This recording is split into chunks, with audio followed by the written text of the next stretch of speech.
കലിപ്പൻ മാഷിന്റെ ആമ്പൽപ്പൂവ്. രചനാവതരണം നന്ദു അച്ചു കൃഷ്ണ.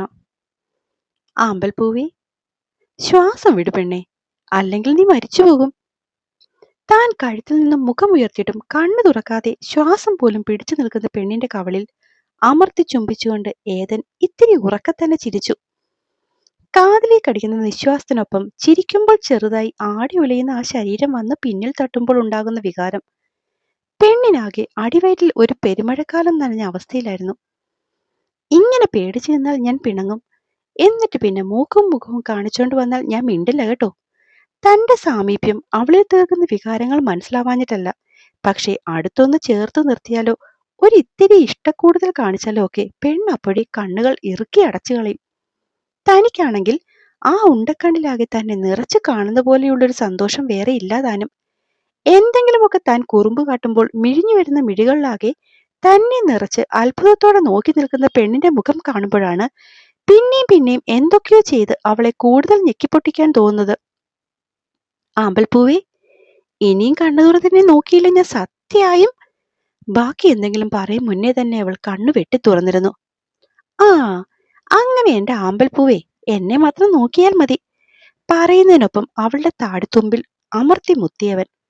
പെണ്ണിന്റെ കണ്ണ് പിന്നെയും ഇഴിഞ്ഞു. ഇതിപ്പോ ഈ മുറിയിൽ കയറിക്കഴിഞ്ഞിട്ട് ഇത് എത്ര തവണയായെന്ന് ഒരെത്തും പിടിയില്ല. പക്ഷെ ചെക്കൻ തോന്നുമ്പോഴും പിടിക്കുമ്പോഴുമൊക്കെ ഇതുപോലെ ഉമ്മ വെച്ചാണ് കാര്യം പറയാൻ തുടങ്ങുന്നത്, അല്ലെങ്കിൽ അവസാനിപ്പിക്കുന്നത്. പറയ് അമ്പൽപ്പൂവേ, എന്താ ഇങ്ങനെ നോക്കുന്നേ?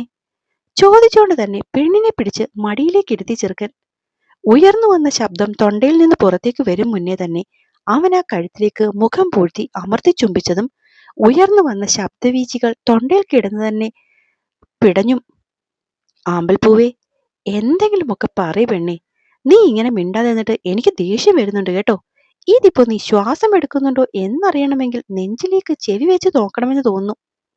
പറയുന്നതിനൊപ്പം തന്നെ അവൻ അങ്ങ് ചെയ്യാനുള്ള പുറപ്പാടാണെന്ന് മനസ്സിലായതും അവൾ അവനെ പിന്നിലേക്ക് തള്ളി ആ മടിയിൽ നിന്നും ചാടി എഴുന്നേറ്റു.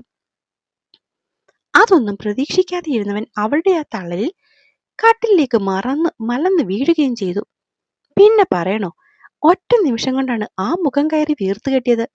പക്ഷെ നേരെ നിന്ന് നെഞ്ചിൽ കൈവച്ച് ശ്വാസം ആഞ്ഞാഞ്ഞെടുക്കുന്നവൾ അതാ നേരമൊട്ട് കണ്ടതുമില്ല.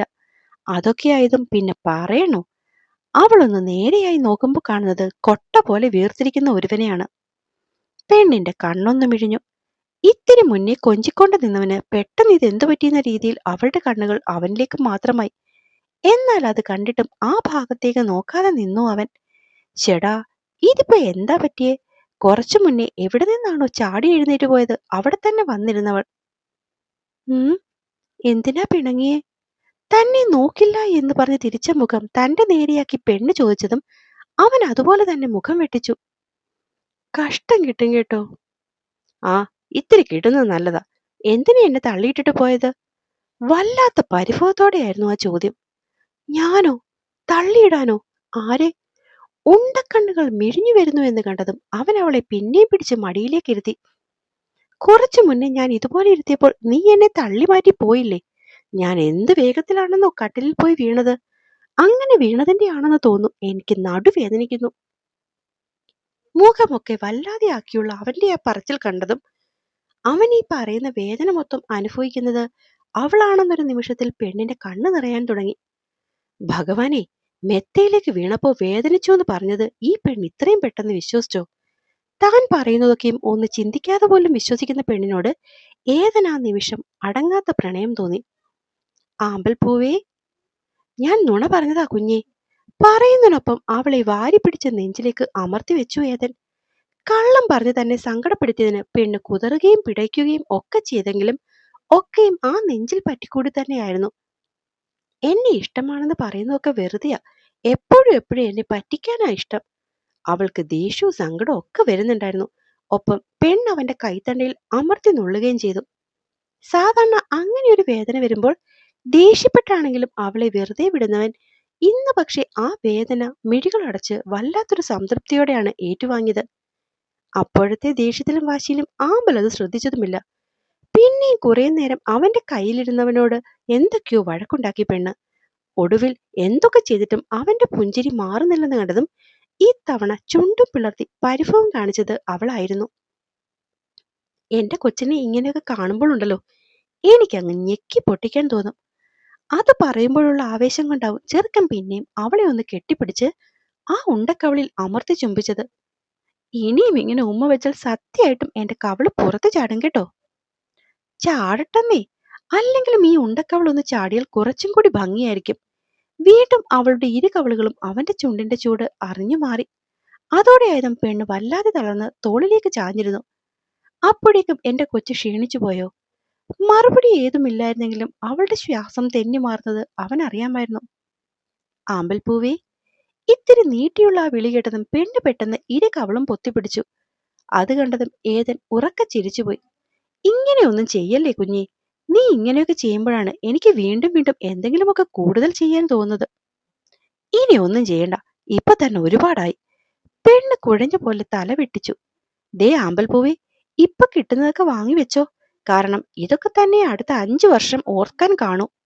അത് കേട്ടതും സംശയത്തിൽ ആ കണ്ണുകൾ ഒന്നും കൂടി പുറത്തേക്ക് തള്ളി. ഇങ്ങനെ കണ്ണ് രണ്ടും മുന്തളിച്ച് നോക്കണ്ട, ഇനിയിപ്പൊ പെട്ടെന്ന് തന്നെ അഡ്മിഷന്റെ കാര്യം നോക്കേണ്ടി വരും.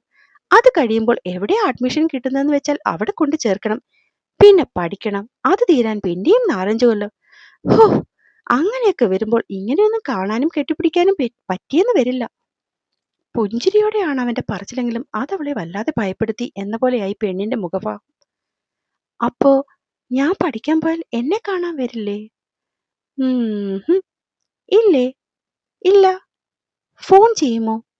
ഉറപ്പിക്കാൻ എന്ന പോലെ പെണ്ണ് പിന്നെയും ചോദിച്ചതും ഇല്ല എന്നുള്ള മറുപടിയിൽ തന്നെ അവൻ ഉറച്ചു നിന്നു. അതുകൂടിയായതും ആ കണ്ണ് നിറഞ്ഞൊഴുകി. അപ്പോ എന്നെ പറ്റിച്ചതാണോ ഇഷ്ടമാണെന്നൊക്കെ പറഞ്ഞിട്ട്? മുഖമൊക്കെ ചുവന്ന് സങ്കടത്തോടെ ചോദിക്കുന്നവളുടെ ചോദ്യത്തിൽ ഏതൻ അവളോട് സ്നേഹം ഉറവ പൊട്ടി പുറത്തേക്ക് ഒഴുകുന്ന പോലെയാണ് തോന്നിയത്. അത് തടഞ്ഞു നിർത്താനെന്നോണം പെണ്ണിനെ പിന്നെയും കെട്ടിപ്പിടിച്ചതും അവന്റെ ആ കയ്യിൽ ഒതുങ്ങി നിന്നുകൊണ്ട് തന്നെ അവൾ അവനോട് പരിഭവം കാണിച്ചു. നേരെ ചൊവ്വേ ഒന്ന് പിണങ്ങാൻ പോലും അറിയില്ലല്ലോ എന്റെ കുഞ്ഞെ നിനക്ക്. വേണ്ട, എന്നോട് മിണ്ടണ്ട. എന്റെ ആമ്പൽപ്പൂവ് അത്ര വലിയ തീരുമാനമൊന്നും എടുത്തു കളഞ്ഞേക്കല്ലേ. എന്റെ കുഞ്ഞിനോട് മിണ്ടാതെ ഞാൻ പിന്നെ ആരോടാ മിണ്ടുക? അവളുടെ താടിത്തുമ്പിൽ പിടിച്ചു കൊഞ്ചിച്ചുകൊണ്ടുള്ള ചോദ്യത്തിൽ പെണ്ണിന്റെ മുഖം പിന്നെയും കയറി വീർക്കുകയാണ് ചെയ്തത്. അപ്പോ എന്നെ പറ്റിച്ചതാണോ? പറ്റിക്കാനോ? ഞാനോ? ഒരു കണ്ണിറുക്കിക്കൊണ്ടുള്ള അവന്റെ കള്ളത്തരം നിറഞ്ഞ ചോദ്യം കേട്ടതും അവൾക്കാകെ ദേഷ്യം വന്ന പോലെ അവന്റെ കയ്യിൽ നിന്ന് വിട്ട് പുറത്തേക്കിറങ്ങി നടക്കാൻ തുടങ്ങി പെണ്ണ്. ഷേ, പിണങ്ങിപ്പോവല്ലേ? എന്നോട് മാഷ് മിണ്ടാൻ വരണ്ട. മാഷിനൊക്കെയും തമാശയാണ്. ഇത്തവണ അവളുടെ സങ്കടം തന്നെയാണ് വാക്കുകളായി പുറത്തേക്ക് വന്നത്. അത് ഏതാണ്ടൊക്കെ ഏതിന് മനസ്സിലാവുകയും ചെയ്തു. സത്യം പറ പൂവേ, നിനക്ക് തോന്നുന്നുണ്ടോ ഞാൻ ഈ കാണിക്കുന്നതും പറയുന്നതൊക്കെ എനിക്ക് വെറും ഒരു തമാശയാണെന്ന്? അതുവരെ ഉണ്ടായിരുന്ന കുറുമ്പില്ലാതെ അവളുടെ ഇടുപ്പിലൂടെ കൈചുറ്റി തോളിലേക്ക് താടി ഊന്നി ചെവിക്കരികിലേക്ക് മൂക്കൊന്ന് തൊട്ടുകൊണ്ടവൻ ഒരു നിശ്വാസത്തള്ളിച്ചയോടെ ചോദിക്കെ അവന്റെ സാമീപ്യം തളർത്തിയവൾ പിന്നിലേക്ക് ചാഞ്ഞാൻ നെഞ്ചിലേക്ക് ഒന്നും കൂടി അമർന്നു നിന്നു. പറയ് പൂവേ, ഏതെങ്കിലും ഒരു നിമിഷം നിനക്ക് തോന്നിയോ അങ്ങനെ? നിന്നിൽ സംശയം തോന്നിപ്പിക്കുന്ന പോലെയാണോ എന്റെ പ്രണയം? ഞാൻ അത്രയ്ക്കും മോശമൊരു... ബാക്കി എന്തെങ്കിലും അവനെ പറയാൻ സമ്മതിക്കാതെ തന്നെ അവൾ തിരിഞ്ഞവനെ കെട്ടിപ്പിടിച്ചു. മാഷ് ചീത്തയാണെന്ന് ഞാൻ പറഞ്ഞില്ലല്ലോ, പിന്നെന്തിനാ ഇങ്ങനെയൊക്കെ പറയുന്നേ? അവളുടെ വിങ്ങല് കേട്ടതും അവൻ അവളെ അത്രയും ഗാഢമായി ആലിംഗനം ചെയ്തു, കാറ്റിന് പോലും കടക്കാൻ പറ്റാത്ത വിധം. എനിക്ക് നിന്നെ ഇഷ്ടമാണ്, അത് നിനക്കും അറിയാം. പിന്നെ? ഹ, പറയട്ടെ പെണ്ണെ. മുഖമുയർത്തി എന്തോ ചോദിക്കാൻ വന്നവൾ അതുപോലെ അവന്റെ നെഞ്ചിലേക്ക് കവിളമർത്തി കണ്ണുകൾ മാത്രം മുകളിലേക്ക് നോക്കി. ഇന്ന് ഈ മുറിയിൽ നിന്നിറങ്ങിയാൽ ഇനി ആകെ നിന്റെ പഠിത്തത്തിന്റെ കാര്യങ്ങളും ചർച്ചകളുമാകും മുന്നോട്ട് പോവുക.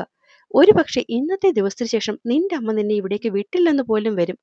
അങ്ങനെ വരുമ്പോൾ ഇതുപോലുള്ള ചേർത്ത് പിടിക്കലോ പ്രണയം പറയലോ ഒന്നും ഉണ്ടാകില്ല. എപ്പോഴാണെങ്കിലും കാണുന്ന നിലങ്ങളിൽ മാത്രം കൈമാറുന്ന പുഞ്ചിരിയാകും നമുക്കാകെ പരസ്പരം സംസാരിക്കാനുള്ളത്. ഫോൺ ചെയ്യാമല്ലോ. അവളുടെ മുഖം കൂർത്തു. ഇതിനൊക്കെ സാഹചര്യം ഉണ്ടാകുമോ ഇല്ലയോ എന്നൊന്നും നമുക്കിപ്പോൾ പറയാൻ പറ്റില്ലല്ലോടാ. അതിലെല്ലാം ഉപരി നീ പഠിക്കാൻ പോകുന്ന കോഴ്സ് രാവും പകലും ഇരുന്ന് പഠിച്ചാൽ പോലും തീരാത്തത്ര വലുതാണ്. ആ സമയങ്ങളിൽ പഠിത്തമല്ലാതെ മറ്റൊന്നും നിന്റെ മനസ്സിലുണ്ടാകാൻ പാടില്ല. ഇപ്പൊ തന്നെ നീ എന്നിൽ വല്ലാതെ അടിമപ്പെട്ട പോലെയാണ് നിന്റെ സംസാരവും പെരുമാറ്റവുമെല്ലാം. അത് നിന്റെ പഠിത്തത്തിന് നല്ലതല്ല പൊന്നെ. അവൻ അവളുടെ താടിത്തുമ്പിൽ മെല്ലെയൊന്ന് മുത്തി. ഈ സമയത്ത് നിന്റെ മനസ്സിൽ നിന്റെ പഠിത്തവും നിന്റെ അച്ഛന്റെ ആഗ്രഹവും മാത്രമേ ഉണ്ടാകൂ. ആ ആഗ്രഹത്തിന് കോട്ടം തട്ടുന്ന ഒന്നും നീ ചെയ്യാൻ പാടില്ല. അതുകൊണ്ടാണ് ഞാൻ പറഞ്ഞത്, നീ പഠിക്കാൻ പോയി കഴിഞ്ഞാൽ ഫോൺ വിളികളോ കാര്യങ്ങളോ ഒന്നും ഉണ്ടാകില്ലെന്ന്. കാരണം ഒന്നിന്റെ പേരിലും നിന്റെ ശ്രദ്ധ മാറി നിനക്കൊരു മാർക്ക് പോലും കുറയാൻ എനിക്ക് അനുവദിക്കാൻ പറ്റില്ലടാ. ഞാൻ പറയുന്നതൊക്കെ എന്റെ മോൾക്ക് മനസ്സിലാവുന്നുണ്ടോ? അവളുടെ മുഖം കൈക്കുമ്പിളിലെടുത്ത് ഒഴുകിയിറങ്ങുന്ന കണ്ണുനീരിനെ ഇരുവിരൽ തൂത്തുമാറ്റി ചോദിക്കുമ്പോൾ അവനും കരയുകയായിരുന്നു. ഈ സമയമൊക്കെ പെട്ടെന്ന് പോകും. എന്റെ കൊച്ചു ശടയെന്ന് പഠിച്ച് പെട്ടെന്നൊരു കൊച്ചു ഡോക്ടറായിട്ട് തിരിച്ച് എന്റെ അടുത്ത് തന്നെ വരികയും ചെയ്യും. അങ്ങനെ ഡോക്ടർ ബിരുദമായി വരുന്നതിന്റെ അന്ന് അവൻ അവളുടെ കണ്ണുകൾ തുടച്ചുകൊണ്ട് കണ്ണുകളിൽ മുത്തി പെണ്ണിന്റെ ഉണ്ട കവളിലേക്ക് നോക്കി. വരുന്നതിന്റെ അന്ന് അവൾക്ക് അറിയേണ്ടത് അതായിരുന്നു. വരുന്നതിന്റെ അന്ന് ഈ കൊച്ചിനെ എല്ലാവരുടെയും അടുത്തു നിന്നും കട്ടോണ്ട് ഞാനങ്ങ് പോകില്ലേ? അവളുടെ മൂക്കിൻ തുമ്പിൽ മൂക്കൊന്നുരസി അവൻ കളി പറഞ്ഞതും ആ മുഖം അമ്പിളി പോലെ വിടർന്നു. കൊണ്ടുപോയിട്ട് അവനൊന്ന് ആലോചിക്കും പോലെ അവളെ ചേർത്ത് പിടിച്ചുകൊണ്ട് തന്നെ താടിത്തുമ്പിൽ ചൂണ്ടുവിരലിട്ടൊന്ന് തട്ടി. കഴുകനെ പോലെ ഈ കുഞ്ഞിപ്പൂവിനെ കൊത്തിയെടുത്ത് പറന്ന് ഞാൻ വല്ല പാറമുകളിലും പോയി അവിടെയുള്ള ക്ഷേത്രത്തിൽ വെച്ച് താലിയും കെട്ടി അവിടെ തന്നെ വളർന്നു നിൽക്കുന്ന ഏതെങ്കിലും ആൽമരത്തിന്റെ ഏറ്റവും മുകളിലത്തെ ചില്ലയിൽ കൂടുവെച്ച് ഞാൻ എന്റെ കുഞ്ഞിപ്പെണ്ണിനെ ഈ ലോകത്താരെയും കാണിക്കാതെ എന്റെ ചിറകിനുള്ളിൽ തന്നെ ഒളിപ്പിച്ചു വെക്കും. എന്നിട്ട് സ്നേഹിക്കും. എപ്പടി? പുരികം പൊക്കിയും താഴ്ത്തിയുമുള്ള അവന്റെ ചോദ്യം കേട്ടതും പെണ്ണ് കുപ്പിവള കിലുങ്ങും പോലെ ചിരിച്ചുപോയി. അപ്പോ എന്നെ ആരെയും കാണാൻ വിടില്ല? ആരെയും കാണാനും വിടില്ല, ആരെയും കാണിക്കത്തുമില്ല. ഇക്കണ്ട വർഷങ്ങളിലൊക്കെ അവരൊക്കെ കണ്ടതല്ലേ. അവരെല്ലാം നിന്നെ ഒപ്പം നിന്ന് സ്നേഹിച്ചില്ലേ? ഞാൻ മാത്രമല്ലേ പാവം മാറി നിന്ന് കണ്ടതും സ്നേഹിച്ചതും. അതുകൊണ്ട് അതിന്റെയൊക്കെ പലിശയും കൂട്ടുപലിശയും ഒക്കെ തീരും വരെ ഒരാളെയും ഞാൻ എന്റെ പൂവിനെ കാണിക്കില്ല. പറയുന്നതിനൊപ്പം തന്നെ പെണ്ണിനെ അവൻ കെട്ടിപ്പിടിച്ചു. അവന്റെ സംസാരവും പെരുമാറ്റവും ഒക്കെ മനസ്സിനെ അത്രയും സന്തോഷിപ്പിച്ചത് കൊണ്ടാകും കുറെ മുന്നേ കരഞ്ഞു പിണങ്ങി അവനിൽ നിന്നും ദൂരെ പോകാൻ തുടങ്ങിയവൾ ഇപ്പോ അതേ ഇഷ്ടത്തോടെ അവന്റെ നെഞ്ചിൽ പറ്റിക്കൂടി നിന്നത്. അപ്പോ എന്നെ കേൾക്കുകയും വായിക്കുകയും ചെയ്യുന്ന എന്റെ കൂട്ടുകാർക്ക് കഥ ഇഷ്ടമാകുന്നുണ്ടെങ്കിൽ ഒന്ന് സബ്സ്ക്രൈബ് ചെയ്തുകൂടി സപ്പോർട്ട് ചെയ്യണേ. നന്ദി.